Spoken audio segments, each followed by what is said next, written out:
Hi, welcome back to my channel. My name is Rudi and thank you for being here. Today we have a super exciting video. We're going through my best and worst top rated makeup at Sephora, and it's specifically for people with oily, acne prone skin. So if you're new to my channel and you haven't seen any of my other videos, I'd like to say welcome to the land of oily, acne prone and sensitive skin. It's truly a beautiful place to be. It's absolutely possible to buy and wear the very popular products that most people are using on YouTube, but there are some that I just think you should shy away from if you do have acne prone or oily skin, and we're gonna go through those today, as well as the ones that have worked out best for me over the past couple years. If you want to learn more about your oily or acne prone skin and you're not sure where to start, please subscribe to my channel. It helps me out so much, and I hope that you can learn a little bit along the way. Let's start off with my best products from the top rated list at Sephora. Number one is the Fenty Gloss Bombs. The Fenty Gloss Bombs have 4.5 stars on Sephora's website. I have them in the shades Fussy and, oh my god, I've used this so much, it's barely there, Fenty Glow. They are so beautiful. These are probably my favorite gloss consistency of all time. I remember when they came out, me and my sister were like absolutely floored by them. We both wore them on our wedding day. They just have such a beautiful consistency. The gloss is so shiny. I'll go ahead and swatch it for you here. It's super glossy, but not over the top sticky. So this bottom one here is Fussy and this top one is Fenty Glow. They look beautiful on top of matte lipstick, but they also look beautiful on their own. I highly recommend them for any skin type. Obviously they can work for anyone, and there's a reason that they are rated so highly. My next favorite from the Sephora all-time bestsellers list is the Mercier Translucent Loose Setting Powder. I remember the first time I tried this powder on the pores around my nose here, which are very large and in charge, and I was absolutely shooky blown away by it. This powder is truly translucent and so beautiful on the skin. They make it in a darker version as well if you have dark skin. It's never caused me to break out with acne, and it really helps keep your oils at bay. It's not gonna be long lasting all day. You're gonna need to touch up, especially if you're very oily, but it is an amazing powder to set your under eye or set your entire face before you start adding your bronzers, blush, etc. It's a staple. I use it almost every single day, especially under my eyes. Our next product is a true oily skin favorite, and that is the Urban Decay All-Nighter Setting Spray. It claims that it can last up to 16 hours. It's lightweight and it has temperature control technology, which I have absolutely no idea what that means.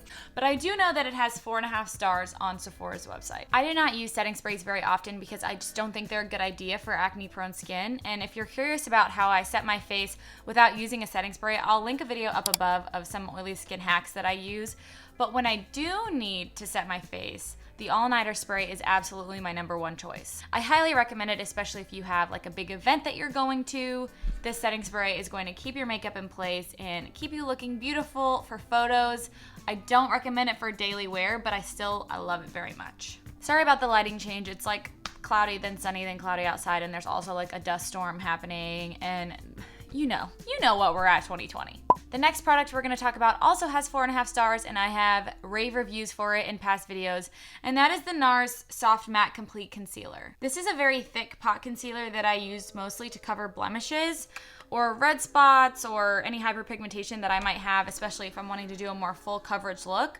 It is amazing. I've used it directly on active pimples without noticing any more breakouts from it. It's always a nice confidence booster when you have a really nice concealer that can help cover your pimples. I know how hard it can be to really get full coverage when you're dealing with a lot of active pimples.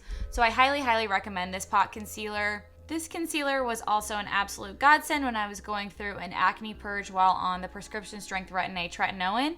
If you're curious about that, I can also leave my results video up above dealing with all of that, but I absolutely love that concealer. It has helped me so much with my confidence, and I really recommend it if you're dealing with acne. My next two favorite products are more skincare related, and one of them I have used in my evening skincare routine with you guys, which is the Clinique Take the Day Off Balm. This is an oil cleansing balm that is used to help remove your first layer of makeup at night before you go in with a water-based cleanser. I use this every single night to take off my makeup, and it does an absolutely amazing job. It also takes off my mascara, my eyeshadow. I have very wiry brows. It helps take off all of the gel out of my brows.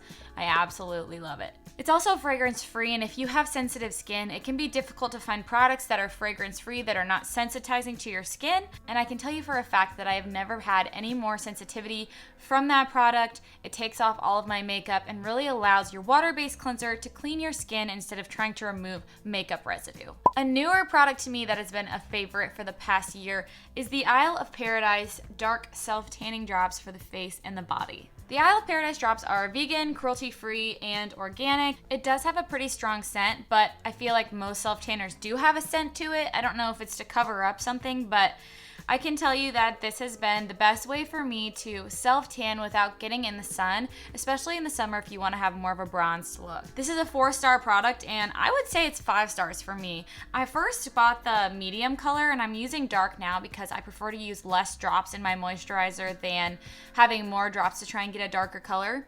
Basically what you do is just take a few drops from the bottle and you mix it in with your moisturizer that you would use at night, which for me is the CeraVe PM. It mixes in like instantaneously, and then you put it all over your face, and make sure you wash your hands afterwards because I've had orange stuff on my hands from it before. And then when you wake up in the morning, you have a beautiful natural looking tan on your face that's a little bit more face friendly than using the self-tanning mousse on your face. So I use the Saint Tropez on my body, and then I use the Isle of Paradise on my face. So those are the best products in my opinion from the list that have worked the best for me. There are a ton more on the list that I really like, but those are my standout favorites that I use like on a daily or weekly basis. So now let's talk about my least favorite products from their top rated makeup at Sephora. Honestly, if you like these, I totally understand because I've tried all of them in hopes that I would like them, and I think that there are people that can use these products and like them, but if you do have oily, sensitive, acne-prone skin, it might be best to stay away from these. The first is actually a lip product, and that is the Laniege Lip Sleeping Mask. The Laniege Lip Sleeping Mask has 4.5 stars at Sephora, and I've gone through an entire tub of it already. I don't have it with me anymore because I stopped using it. I stopped using it because I got sick last fall, and I thought, oh, if I really layer this on my lips before I go to bed, I should wake up and my chapped lips should be a lot better, should be healed, right? Because that's what everyone is saying. I had been waking up and I felt like my lips were more chapped, or they were the same, or it was completely gone by the time I woke up. Recently, Jen Loves Reviews posted a video about the best and worst lip glosses or lip products based on ingredients, and Laniege was honestly kind of lower on the list, and it all made sense to me that it was highly fragrant, it was kind of really goopy, and I know that a lot of people love it, but I have had the same or better results with using Vanapply or Aquaphor on my lips before bed. Also, the Vanapply is not fragrant, so I don't have to worry about having a smell on my lips as I go to sleep at night because I don't want my skin to become sensitized to fragrance over time, so I just prefer to use something a little bit cheaper, just as thick, which is the Vanapply ointment. The next product might be controversial because I know that a lot of people like it, but I'm talking about the Milk Gripping Primer. That primer has 4 stars at Sephora, and I actually bought it because people said it literally sticks the makeup to your skin, it stays all day, and it looks so fresh and beautiful. That was just not my experience with it. I felt like it made my face feel sticky and tacky all day, and as an oily skin person, we don't need any help in that department. This primer was so sticky that I couldn't get anything to sit well on top of it, including my powder products.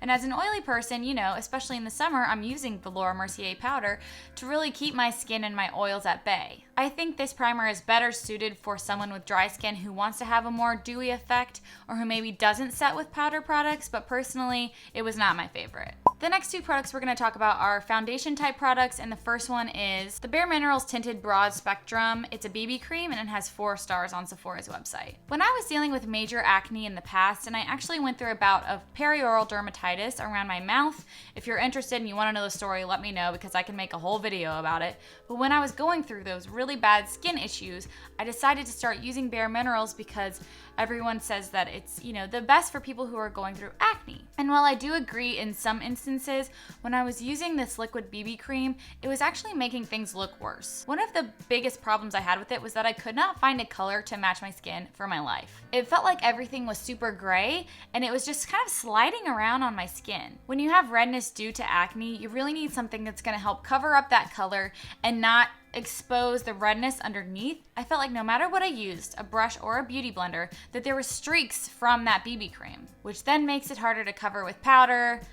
you know, the whole 9 yards. So I ended up taking that back, and I'm glad that I did because I found some better alternatives, which I have shared in my best products for oily and acne prone skin during a breakout. I can link that up above. Moral of the story, I really didn't like this product. The last product we'll be talking on is really, it's on me. It's on me for trying it even because, you know, sometimes when you have oily skin, you just want to try a natural type product. You just want to try something that dry people like. I was watching some dry skin girls talk about Ilia Beauty, which I have absolutely nothing against them. I would love to use their products, and I think there are some products that I probably could use. But as far as their serums and foundations go, I basically already have a serum on my face at all times, and that is called the Natural Oils. I don't know why I thought it would be a good idea to buy the True Serum foundation, which has 4 stars on Sephora's website, but I did. I wish I had been filming when I tried it on because I was truly laughing my ass off. I don't know what I was thinking. This foundation is 100% made for people with dry skin, or maybe it's made for SpongeBob when he was in Sandy's lair, because honestly, I don't know how someone could use this without it literally sliding off of their face. Like I said, it's my fault.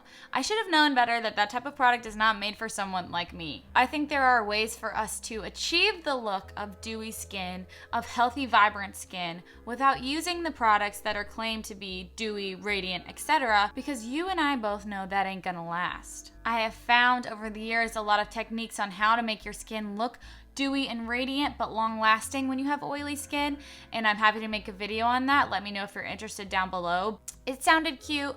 I thought I could be cute with it. Turns out I can't. Also, if you like this eye look today, I went with a natural fox eye look. I know that that's sort of a trend going on right now, but a lot of the videos that I've seen are like, you know, like full liner moments, and that's never been my style. I kind of like a more natural makeup look, but I also like to follow trends. So if you like the way that I've achieved the natural fox eye look without going too overboard, let me know and I can make a tutorial on that. Let me know down below if you've tried any of these products or what your favorite or least favorite top rated Sephora products are. I would love to learn more, and I'm always looking to make a haul on my next shopping trip.